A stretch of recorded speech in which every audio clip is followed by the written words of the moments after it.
სრულიად საქართველოს კათოლიკოს პატრიარქის ლოცვა კურთხევით და საპატრიარქოს ახალგაზრდული მოძრაობა დავითიანის ორგანიზებით 8 თებერვალს დავითობის დღესასწაულთან დაკავშირებით საზეიმო მსვლელობა იგეგმება.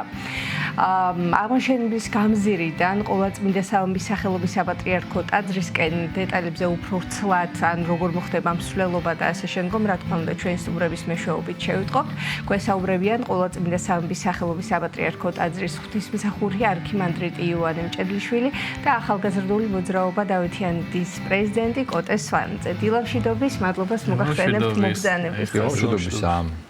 ვამცნეთ საზოგადოებას თუ შესახებ უნდა გამახვილდეს ახლა ყურადღება, რაზე გვექნება საუბარი და თავდაპირველი კითხვით, რა თქმა უნდა, თქვენ მოგმართავთ როგორც ორგანიზატორს ამ ყოველივესი, თუ რა იგეგმება და როგორ არის დაგეგმილი თვითონ მსვლელობის პერიოდი.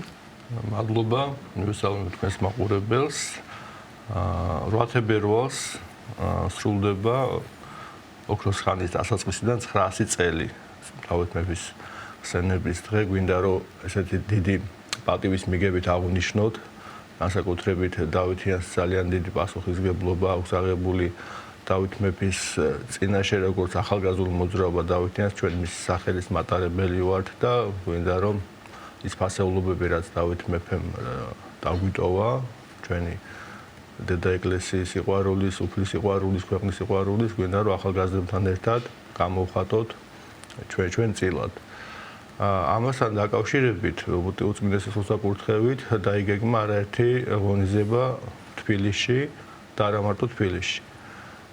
რაც შეეხება მთავარ ნაწილს ღონისძიების, მნიშვნელოვანია, რომ თბილისში გვაქვს ორი მთავარი ქუჩა, ერთი არის აღმაშენებლის ხეივანი, რომელიც არის თბილისის შემოსასვლელში და მეორე აღმაშენებლის გამზირი და სიმბოლურად მამა იონესთან ერთად ჩვენ საორგანიზაციო ჯგუფი შევქმენით უშუალოდ დავითობის 900 წლის ასაღნიშნად, სადაც გაერთიანებული ვართ როგორც სასულიერო პირები, ისე საერო ადამიანები და ამ მიმართულებით ვიფიქრეთ, რომ ეს იქნებოდა ძალიან სიმბოლური, რომ თემატურად მომხდარიყო სხვადასხვა ღონისძიებების შესაბამის ლოკაციებში.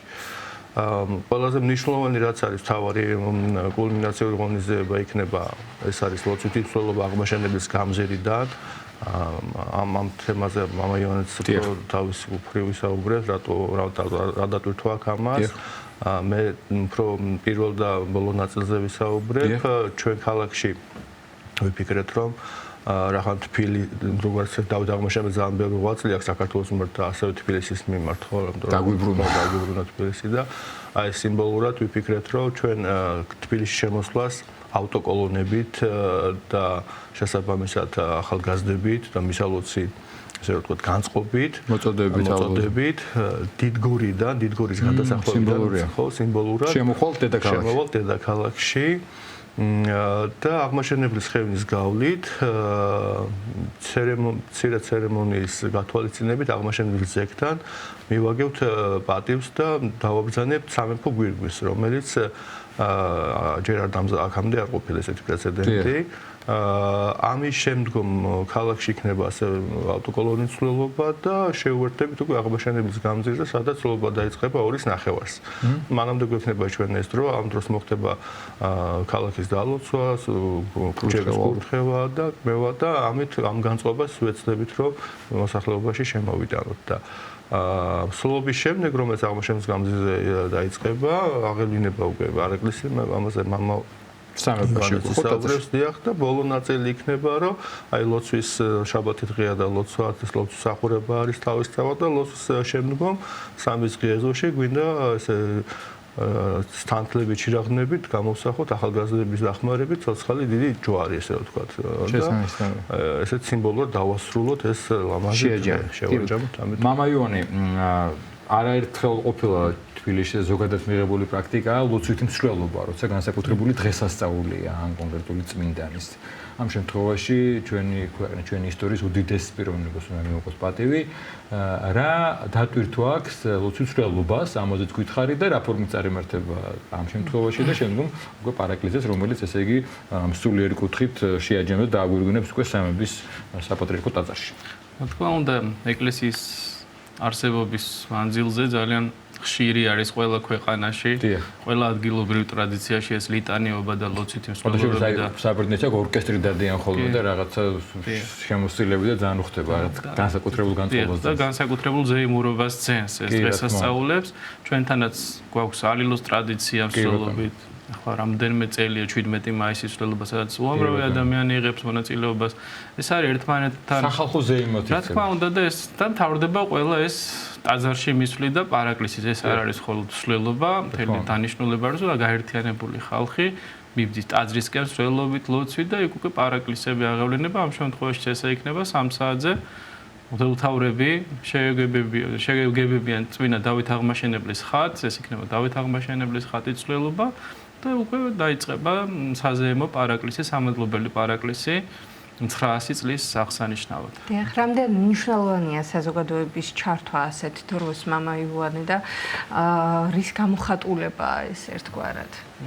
ალბათ ძალიან ბევრი მოწოდებაც არ უნდა დაჭირდეს არც ერთ ადამიანს დავით აღმაშენებლის სახელს რო ვიგებთ, ჩვენ თუ რაიმე დღეს თვითყოფადობა გაგვაჩნია და ქართველები ვართ, ალბათ უმთავრესი წვლილი მისია ოქროს ხანა დაიწყო დავით აღმაშენებლის ეპოქიდან, მისი მმართველობიდან, მან შექმნა ფაქტიურად იმდროინდელი იმპერიაც, შეიძლება ასე ითქვას, უდიდესი ქვეყანა, უდიდესი სახელმწიფო და იქიდან მოვდივართ უმთავრესად, რომ მან ეს შექმნა. სხვა შემთხვევაში ალბათ ძალიან გაუჭირდებოდა საქართველოს არსებობა და ეს არის ერთგვარი მადლიერების გამოხატვა. მადლიერება ქრისტიანის ერთ-ერთი უმთავრესი გამოსახატი სათნოებაა და ეს იქნება სამადლობელი დღე დავით აღმაშენებლის მიმართ. გარკვეულწილად ჩვენგან პატივის მიგება და მადლობის გადახდა ამ ფორმით, რითიც შეგვიძლია. კოტე, საზოგადოებას რომ უთხრათ, რა თქმა უნდა, ეს ცხადდება და როცა ვიძახით რომ ეს არის საზეიმო მსვლელობა, ბუნებრივია ეს ყველასთვის არის, მაგრამ მაინც შეიძლება ვინმეს კითხვა გაუხდეს და როგორ აფორმით შეიძლება ჩართვა საზოგადოების, ანუ როდი შეიკრიბებიან, როგორ წინასწარ ჭირდება რამე რეგისტრაცია თუ ნებისმიერ ადამიანს შეუძლია შემოგიერთონ ამ მსვლელობაში.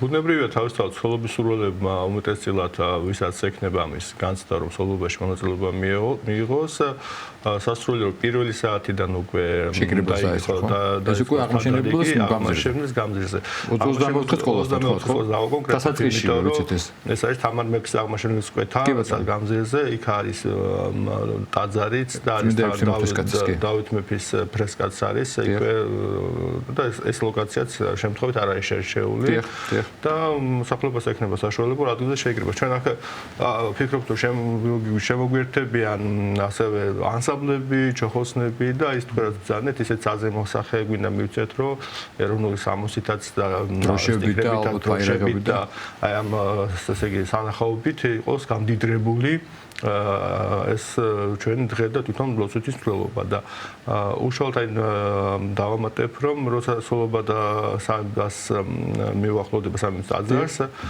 იქაც იქნება მცირე დახვედრითი ცერემონია და აი მაგაზე საორგანიზაციო ჯგუფის პროექტება შეხვედრა ასე ვფიქრობთ რომ იქნება მცირე წარმოდგენა და ხალხური ანსამბლების მიერ შექმნილი შეიძლება ბავშვთა ანსამბლებიც იყვნენ, იმიტომ რომ ძალიან უხდება ესე დროს მოზარდების რაღაცა ხომ. ვიცით რომ იქნება ანსამბლი მართვე და ვასიანი, რომელიც მიეგებებიან ასევე მსვლელობის მონაწილეებს მრავალჟამიერით და მცირე წარმოდგენაზე ამას ცოტა დავტოვებ. კი ბატონო, ეს იყოს ესე რეგისტრაცია არ არის საჭირო ნებისმიერ დროს წერტილიდან შესაძლებელი არის რომ შემოგიერთოს. ვისაც არ აქვს შესაძლებლობა ფეხით სიარულის დაახლოებით 3 კილომეტრია ტაძარში, სამი საკადრო ტაძარში მიბრძანდნენ და იქ დახვდებიან მღვდელმთავრები იქ იქნებიან და დახვდებიან ამ მსვლელობასთან ერთად აღვავლინოთ სამადლობელი პარაკლისი. ესე დროს განსაკუთრებული მნიშვნელობა აქვს, იმიტომ რომ სამწუხაროდ არ არის მაინდა ახალი პერიოდი არც ქვეყანაში და არც სოფლიოში.